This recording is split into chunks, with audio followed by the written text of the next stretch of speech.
여러분 안녕하십니까? 광주 MBC 뉴스투데이입니다. 먼저 오늘의 주요 뉴스입니다. 현역 국회의원으로는 처음으로 박주선 의원이 새정치민주연합을 탈당하면서 호남발 야권 재편 논의가 본격화될 전망입니다. 광주 전남 연구원장 후보자에 대한 인사청문회에서 세금 문제와 아파트 다운계약서 의혹 등 도덕성 문제가 집중 제기됐습니다.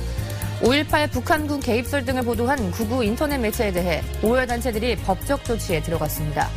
국립아시아문화전당 정부조직과 함께 문화전당 운영에 나서게 될 특수법인인 아시아문화원이 오늘 창립 이사회를 갖습니다. 박주선 의원이 결국 새정치민주연합을 탈당했습니다. 현역 국회의원으로는 처음인데 호남발 야권 재편 논의가 본격화될 전망입니다. 김인정 기자의 보도입니다. 박주선 의원이 야당의 창조적 재편과 새로운 대안 정치 세력을 건설한다며 새정치민주연합 탈당을 공식 선언했습니다. 박 의원은 새정치연합은 폐쇄적인 운영으로 국민으로부터 사망 선고를 받은 낡은 정당이라며 자신의 결단이 야권 재편에 희망의 불씨가 되기를 바란다고 밝혔습니다. 저는 이제 새정치민주연합을 대체할 건전한 진보와 합리적 보수가 융합하는 중도 개혁 민생 실용정당을 만들고. 박 의원의 탈당은 새정치연합 현역 의원으론 첫 사례인데 내년 총선을 앞두고 호남발 야권 재편 논의가 본격화될 전망입니다. 관심은 현역 의원의 추가 탈당 여부, 그리고 앞서 신당 창당을 선언한 박준영 전 전남지사, 무소속 천정배 의원과의 연대 여부인데 박 의원은 연대 가능성을 열어뒀습니다. 한편 새정치민주연합은 호남 민심의 왜곡이자 당의 재집권을 바라는 국민의 열망을 정면으로 훼손한 것이라며 평가절하했습니다. MBC 뉴스 김인정입니다. 이렇게 호남발 야권 재편 목소리가 높아지고 있는데요. 타 지역은 잠잠한데 유독 광주 전남에서만 터져나오고 있습니다. 30년 가까운 새정치연합 텃밭에서 유례가 없는 일인데 그 이유를 한신구 기자가 짚어봤습니다. 박준영 전 전남지사, 무소속 천정배 의원, 여기에 박주선 의원까지 지역 정치인들의 창당 선언이 잇따르고 있습니다. 지난 1980년대 후반 고 김대중 전 대통령이 평민당을 창당한 이래 공천의 반발에 탈당한 인사는 많았지만 지역에서 이렇게 신당 창당 선언이 잇따르는 건 유례없는 일입니다. 왜 그럴까요? 먼저 잇따른 선거 패배에도 계파 싸움에만 몰두하는 새정치연합에 대한 싸늘한 텃밭 민심 탓에 내년 총선에서 변수가 많아졌기 때문입니다. 호남을 대변할 대선 후보가 없는 현실도 창당 선언이 잇따르는 한 요인으로 풀이됩니다. 성공하면 지역을 대표하는 유력 정치인으로 부각되는 좋은 기회고 창당을 못하더라도 총선과 대선 과정에서 당대당 통합을 통한 지분 확보 등 정치적 위상을 끌어올릴 수 있기 때문입니다. 내년 초 본격적인 선거 경쟁을 앞두고 대통합 혹은 야권 후보 단일화 국면에서 본인들의 지분들을 최대한 챙기기 위한 포석으로 보여집니다. 그렇지만 내년 총선에서 공천을 받지 못할 가능성이 높아 개인이 아닌 세력으로 포장하는 것에 불과하다며 유권자의 혼란과 정치 혐오만 가중시킨다는 비판도 있습니다. 야당의 힘을 강하게 하기는커녕 분열시키고 있고 그다음에 국민들의 지지가 모이도록 하기보다는 오히려 실망감을 더 키우고 유권자의 선택을 넓힌다는 측면과 야권 분열만 가중시킨다는 지적이 교차하는 가운데 이에 대한 선택은 오로지 유권자의 몫입니다. MBC 뉴스 한신구입니다. 올해 추석에 고속도로 귀성길이 험난할 것으로 보입니다. 국토교통부가 추석 연휴 기간에 고속도로 수요 조사를 토대로 예측한 결과 서울에서 광주까지 소요 시간은 7시간으로 작년 추석 때보다 2시간 40분 늘어날 것으로 전망됐습니다. 또 서울에서 목포까지는 작년 추석 귀성 때보다 4시간 20분 늘어 9시간 20분이 걸릴 것으로 예측됐습니다. 국토부는 귀성 차량이 토요일에 집중돼 소요 시간이 늘어나겠지만 귀경길은 작년 추석보다 원활할 것으로 내다봤습니다. 오는 25일부터 29일까지 추석 특별수송 기간 동안 다도해 섬을 운항하는 여객선은 3척이 추가돼 63척이 운항하고 운항 횟수도 560회 증가한 2,800회로 늘어납니다. 가장 혼잡한 날은 추석 연휴 첫날인 오는 26일 토요일로 최대 9,000대의 차량이 섬을 오갈 것으로 전망됩니다. 해양수산청은 여객선을 이용하는 귀성객은 신분증을 반드시 지참하고 여객선 출항 10분 전에는 승선권을 구매해야 한다고 밝혔습니다. 절기상 추분인 오늘 남부지방을 중심으로 가을비가 차츰 시작되겠는데요. 남해안은 곳에 따라 벼락이 치고 돌풍이 불어오기도 하겠습니다. 비가 내리면서 낮 동안의 늦더위도 주춤하겠습니다. 광주 전남 지역에는 5에서 30mm, 남해안은 최고 60mm의 비가 오다가 밤에는 대부분 그치겠습니다. 추석 연휴 내내 맑은 날씨가 이어지면서 고향 오가는 길에 큰 불편함은 없겠고요. 추석 당일에는 보름달을 감상하실 수가 있겠습니다. 날씨였습니다. 광주 전남 연구원장 후보자에 대한 광주시 의회와 전남도 의회의 공동 인사청문회가 열렸습니다. 후보자 세금 문제와 아파트 다운 계약서 의혹 등 도덕성 문제가 집중 제기됐습니다. 김양훈 기자가 보도합니다. 초대 광주 전남 연구원장 인사청문회는 시작부터 세금 체납 등 도덕성 문제가 집중 제기됐습니다. 후보자 청문회 한다고 하니까 9월 9일자 일괄 납부를 7년치를 하신 겁니다. 이거에 대해서 어떻게 생각하십니까? 그게요. 사실은 저는 그게 미납이 있는지도 몰랐습니다. 개발 예정지 정보를 사전에 알고 건물을 매입한 것이 아닌지 재산 축소 신고 의혹도 나왔습니다. 다운 계약서를 쓰셨거나 아닙니다. 재산을 축소 신고하셨네요. 전혀 아니고요. 그게 그러면은 지금 재산 신고를 잘못하신 거네요. 그랬을 수도 있겠네요. 광주 전남 지역에 대한 책임 의식 부재도 도마 위에 올랐습니다.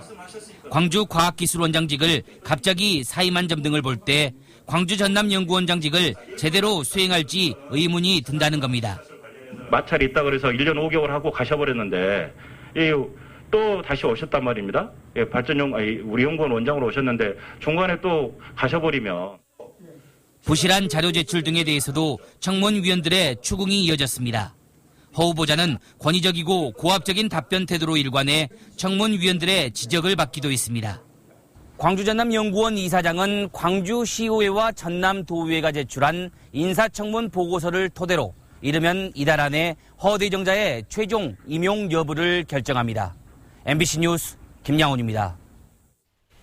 8천만 년 전 무등산이 화산이었고 주상절리대는 당시 분출된 화산재가 굳어진 것이라는 연구 결과가 나왔습니다.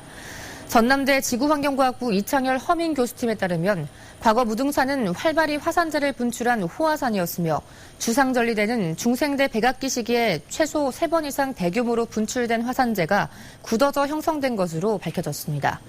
연구팀은 특히 해발 고도에 따라 서로 다른 시기에 형성된 무등산 주상절리대는 세계적으로 유래를 찾기 힘든 사례라고 설명했습니다. 국회 미래창조과학방송통신위원회가 광주과기원과 전파진흥원 등을 잇따라 현장視察하고 현안 업무에 대한 현황을 보고받습니다. 이 자리에서 지스트와 광주연구개발특구본부, 방송통신전파진흥원과 전파연구소는 캠퍼스 확충과 연구개발 활성화, ICT 서비스 확대 등을 위해 예산 지원과 규제 완화 등 국회 차원의 지원을 요청했습니다. 국회 국토교통위원회 소속 천정배 의원이 한국철도시설공단 국정감사에서 호남선 KTX 증평과 광주 송정역 시설 확충을 촉구했습니다. 천 의원은 호남 고속철도가 잘못된 수요 예측에 따른 불편 해소를 위해 지난 8월 일부 증편했으나 근본 해결책이 못 되고 있다며 추가 증평과 광주 송정역 시설 확충을 함께 요구했습니다. 또 분기점 변경으로 인해 호남선 이용객이 늘어난 19km에 대한 요금 4,400원을 더 부담하고 있다며 요금 부담을 주지 않겠다던 정부와 코레일 측이 약속을 어겼다고 비판했습니다. 60억 원 국세를 체납하고도 뉴질랜드로 출국했던 허재호 전 대주그룹 회장 사례를 계기로 고액 세금 체납자의 여권 발급을 제한하는 일명 황제노역 회장 불법 출국 방지법이 국회에 제출됐습니다. 새정치민주연합 임내연 의원은 출국금지 대상자가 여권이 없더라도 미리 출국금지를 요청할 수 있고 고액 세금 체납자의 여권 발급을 거부 제한할 수 있도록 하는 출입국 관리법과 여권법 개정안을 대표 발의했습니다. 임 의원은 허 회장의 출국은 법률적 허점을 이용한 황색 출국이라며 여권 유무와 상관없이 출국 금지를 시킬 수 있도록 하는 개정안을 발의했다고 밝혔습니다. 5.18 당시 북한군이 광주에서 활동했다는 건 정부에서도 사실관계가 맞지 않다고 한 명백한 허위 내용입니다. 그런데 이를 마치 사실인 것처럼 보도한 한 극우 인터넷 매체에 대해 5월 단체들이 법적 조치에 들어갔습니다. 정용욱 기자입니다. 극우 성향의 한 인터넷 언론이 배포한 호해판입니다. 5.18 당시 광주에서 북한 특수군 600명이 활동했다. 5.18은 광주와 북한이 손잡고 벌인 내란 폭동이다라는 등 5.18을 왜곡 폄훼하는 내용이 담겨 있습니다. 심지어 얼굴이 비슷하다는 이유로 5.18 당시 사진 속의 일반 시민을 북한군 핵심 간부라며 보도하기도 합니다. 지금 현재 황장여비를 비롯하여 많은 지금 북한 고위층 간부로 연결을 하고 있습니다. 그런 사실들이 너무 지나치게 왜곡되어 있기 때문에 총 3호까지 발행된 호해는 광주와 전남은 물론 대구와 서울 등지에 배포됐고 추가 발행이 이루어질 것으로 알려졌습니다. 허위사실 유포를 막기 위해 5월 단체들이 해당 매체를 상대로 광주지법에 가처분 신청을 냈습니다. 호해 1, 2, 3호에 대해서 발행 및 배포를 하지 말라는 내용과 그러한 내용을 인터넷에 게시하지 말라는 내용까지 포함되어 있습니다. 법적 대응은 여기서 끝이 아닙니다. 5.18 당시 북한군이라고 보도된 광주 시민들이 다음 달쯤 명예훼손 혐의로 형사 고소에 나설 예정입니다. 5.18의 진실을 알리는 데 앞장섰던 천주교 정의평화위원회 신부들이 지난달에 지만원 씨를 명예훼손 혐의로 고소한 것과 맥을 같이 하는 겁니다. 도를 넘는 5.18 왜곡에 대해 그동안 느슨하고 관대했던 법적 대응이 적극적, 전방위적으로 바뀌고 있습니다. MBC 뉴스 정용욱입니다. 한국사 교과서를 국정화하려는 정부 정책에 대해 교육단체들이 강하게 반발하고 나섰습니다. 자칫 5.18 민중항쟁이 교과서에서 빠지거나 축소될 가능성도 높다는 걱정도 커지고 있습니다. 이계상 기자입니다. 광주 전남 상당수 고등학교에서 한국사 수업에 쓰고 있는 교과서입니다. 5.18 민중항쟁에 대해 관련 사진까지 곁들여 신군부의 폭력성과 광주 시민의 희생 등을 비교적 자세히 기술하고 있습니다. 반면 역사 왜곡 논란을 일으켰던 교학사 교과서는 5.18을 소제목도 없이 대학생 시위로 간략히 소개하고 있습니다. 한국사 교사들은 교과서 국정화를 통해서 이런 방식으로 근현대사의 중요 부분을 축소하거나 제외시킬 가능성이 높다고 우려하고 있습니다. 5.18을 폄훼하거나 혹은 서술을 빠뜨리는 방식으로 5.18을 낮출 수 있는 국민들의 기억에서 지울 수 있는 방법들이 많이 있기 때문에 5.18의 역사적 의미는 쇠퇴할 거라고 생각합니다. 광주 지역 교육단체들은 국정교과서는 친일과 독재를 미화하기 위한 유신 정권의 산물이라며 한국사 교과서 국정화 추진을 당장 중단해야 한다고 강조했습니다. 특히 교사들의 반대에도 불구하고 국정교과서 배포 시기까지 2017년으로 앞당기려는 것은 교육을 정치적으로 악용하는 사례라고 비난했습니다. 단재 신채호 선생님께서 강조하신 역사를 왜곡하는 국가와 민족은 반드시 망국의 근본을 자초한다고 했습니다. 교육단체들은 사회적 교육과정위원회를 구성해서 교과서와 교육과정에 대한 논의를 먼저 진행하라고 촉구했습니다. MBC 뉴스 이계상입니다. 다음 달 공식 출범을 앞두고 아시아문화원이 출범 준비를 본격화합니다. 아시아문화원은 오늘 이사진 10명이 참석한 가운데 창립 이사회를 열고 법인이 정관과 조직 등을 심의 의결할 예정입니다. 아시아문화전당의 콘텐츠 창작과 제작, 프로그램 유통 등의 업무를 맡을 아시아문화원은 법인 등기를 마친 뒤 다음 달에 공식 출범할 예정입니다. 한국전력이 전력 분야의 신기술과 미래를 보여주는 빛가람 국제전력기술 엑스포를 다음 달 12일부터 김대중 컨벤션센터에서 개최합니다. 국제전력엑스포인 빅스포에는 50개 나라에서 2천여 명이 참가하고 국제발명대전과 신기술 전시회, 컨퍼런스 등이 열립니다. 한전은 세계 최초로 열리는 빅스포에서 스마트홈과 스마트오피스 등 전기에너지의 미래를 일반 관람객들이 체험할 수 있도록 할 예정이라고 밝혔습니다. 백운고가 철거 이후 백운광장 일대 활성화 방안에 대한 토론이 열렸습니다. 이 자리에서 동신대 이상준 교수는 고가도로 철거 이후 푸른길 공원과 함께 소공원 등 문화공원을 조성해 시민들의 쉼터로 만들어야 한다고 주장했습니다. 반면 광주대 노경수 교수는 철거 이후 대체도로를 만들자는 것은 남구의 오래된 수건이었다며 도시철도 사업과 맞물려 지연되는 만큼 지하차도를 먼저 착공하는 방안도 고려해야 한다고 말했습니다. 광주지법 형사 항소 3부는 지난해 11월 바비큐장 화재로 17명의 사상자를 낸 혐의로 기소된 다망 모 펜션업주 56살 최모 씨 부부에 대한 항소심에서 검찰과 피고인의 항소를 기각했습니다. 이에 따라 전직 구의원인 최 씨는 1심대로 징역 4년을, 최 씨의 아내는 징역 2년 6개월에 집행유예 4년을 선고받았습니다. 광주 공무원노조가 노조 대표와 간부에 대한 광주시의 징계가 과도하다고 규탄했습니다. 광주 지역 공무원 노동조합 대표자 협의회는 광주시가 인사위원회를 열고 광산과 남구 노조 지부장에게 정직 처분을 내리는 등 국정원 대선 개입 현수막과 을지 훈련 홍보물 관련으로 인한 징계 대상자가 10명에 이르고 있다며 이는 부당한 탄압이라고 주장했습니다.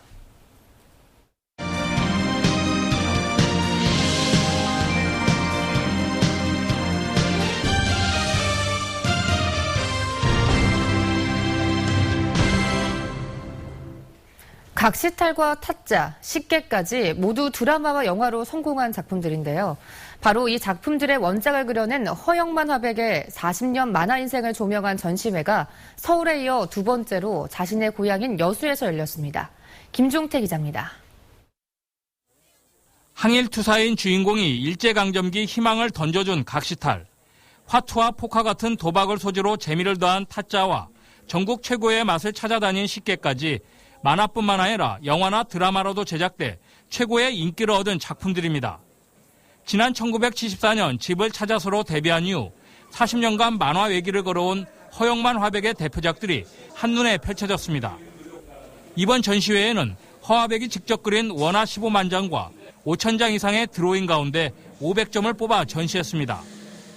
허화백의 소소한 일상을 만화로 그린 만화 일기와 취재 노트도 공개돼 작품 하나하나의 상상력과 함께 창작 과정에서의 고민을 엿볼 수 있습니다. 취재 노트를 보니까 굉장히 노력을 많이 하시고 또 사전 조사를 많이 하신다는 것을 처음 알았어요. 천재들은 노력도 없이 되는 줄 알았더니 이렇게 노력을 많이 하시더라고요. 여수가 고향으로 바다를 제일 좋아한다는 허화백은 여수가 단순히 작품의 배경을 넘어 창작 에너지의 원천이 되고 있다며 고향에 대한 남다른 애정을 보였습니다. 동물이 사냥하듯이 항상 어디든지 소재만 있으면 찾아 나서고 있습니다. 그래서 어젯밤에도 다음에 할 걸 준비하느라고 취재 대상을 만나고 왔어요. 때로는 슬픔과 웃음을 주고 때로는 재미와 감동을 선사하며 시대와 독자들의 연령을 떠나 많은 사랑을 받고 있는 국민 만화가 허영만. 40년 그의 인생을 엿볼 수 있는 전시회는 오는 11월 29일까지 여수 에울마루에서 계속됩니다. MBC 뉴스 김종태입니다. 모포 원도심 경제 활성화와 중국인 관광객을 겨냥한 사후 면세점 사업이 추진되고 있습니다. 성공적인 정착을 위해서는 제도 정비와 특색 있는 상품 개발이 시급합니다. 신광하 기자가 보도합니다. 목포시 원도심에 차 안 다니는 거리입니다. 도심 공동화로 빈 점포는 늘어가고 있지만 아직은 산악권 최대의 번화가입니다. 목포시는 이 일대를 외국인 쇼핑 특화 거리로 지정하기로 하고 올해 초부터 사후 면세점 지정을 추진해왔습니다. 현재 지정 대상 점포 170곳 가운데 35%인 60곳이 지정 신청을 마쳤습니다. 주로 화장품과 귀금속, 건강식품, 의류, 잡화업체들입니다. 애국 관광객들을 좀 유치 한번 해보면 더 구도심에 장사도 안 되고 그런데 훨씬 더 좀 창출이 되지 않을까 싶어서 지금 신청을 했거든요. 사후 면세점은 외국인이 지정된 판매장에서 3만 원 이상 물건을 구매할 경우 물건값에 포함된 부가세와 개별 소비세를 되돌려받는 제도입니다. 그러나 공항 면세점과 같이 즉석에서 면세 혜택을 보는 게 아니어서 불편하고 외국인 관광객 유치도 어려운 과제입니다. 또 목포의 특산물인 건어물 업체 등은 아직 신청할 생각조차 없고 토속 제품 개발 역시 이루어지지 않고 있습니다. 목포시는 우선 공영 무선 인터넷을 설치하고 간판을 정비하는 등 기반 시설 정비에 나서기로 했습니다.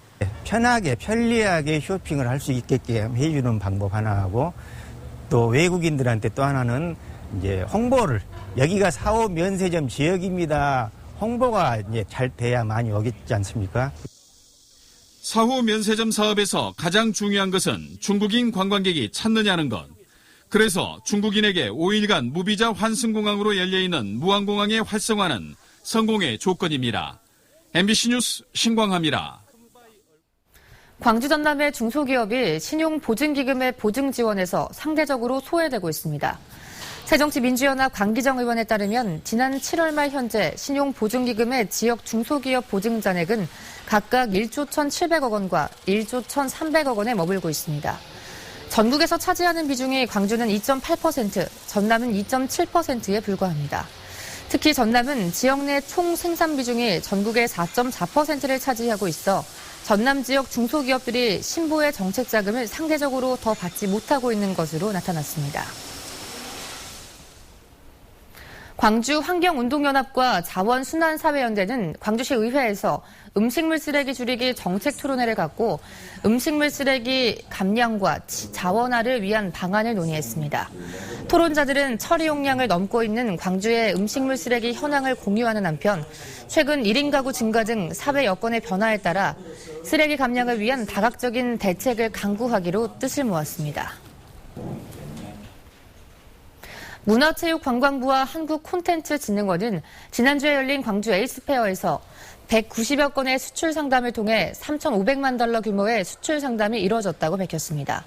또 만화 애니메이션 성전사 디오를 선보인 디콘소프트는 중국 회사와 550만 달러의 규모의 수출 계약을 체결했고 마상소프트는 태국 회사의 낚시 온라인 게임을 수출하기로 계약했다고 덧붙였습니다.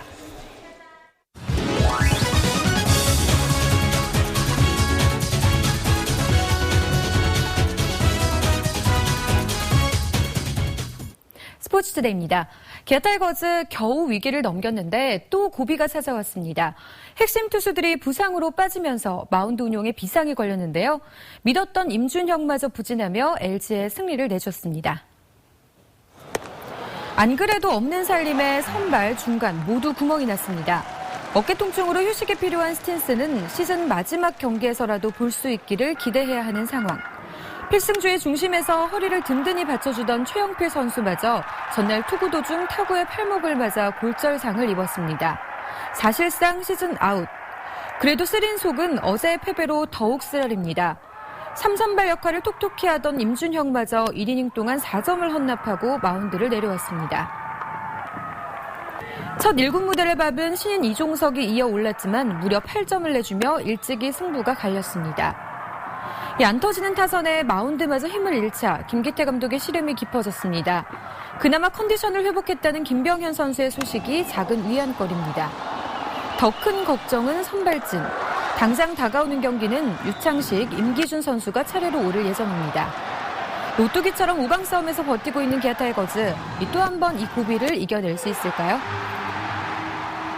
광주FC는 오늘 전북을 홈으로 불러들여 K리그 시즌 32라운드 경기를 치릅니다. 11호 밀려난 광주는 강등 위험에서 벗어나기 위해 승리가 절실한데 전북은 현재 1위를 달리는 강력한 우승 후보로 부담스러운 상대입니다.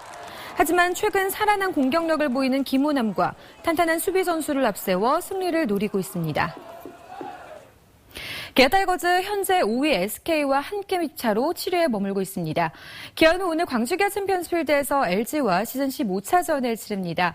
기아 선발은 유창식, LG는 신승현 선수입니다. 스포츠투데이였습니다. 절기상 추분인 오늘 남부지방에는 차츰 가을비가 시작되겠는데요. 남해안은 곳에 따라 벼락이 치고 돌풍이 동반되기도 하겠습니다. 오늘 비가 내리면서 늦더위도 주춤하겠습니다. 앞으로 광주 전남 지역에는 5에서 30mm, 남해안은 최고 60mm의 비가 오다가 밤에는 대부분 그치겠습니다. 추석 연휴 내내 맑은 날씨가 이어지면서 고향 오가는 길에 큰 불편함은 없겠고요. 추석 당일에는 구름 사이로 보름달을 감상하실 수가 있겠습니다. 오늘은 남해상을 지나는 저기압의 영향을 받으면서 전국이 흐린 가운데 남부지방을 중심으로 차츰 비가 시작되겠습니다. 현재 광주가 19도로 어제 같은 시각보다는 조금 높고요. 낮에는 비가 내리면서 어제보다 5도에서 많게는 6도가량 떨어지겠습니다. 광주와 나주가 24도, 화순 23도, 장흥 22도에 머물겠습니다. 오늘 전해상에서도 비가 오겠고요. 물결은 비교적 잔잔하게 일겠습니다. 당분간 일교차 큰 가을 날씨는 계속될 것으로 전망됩니다. 날씨였습니다.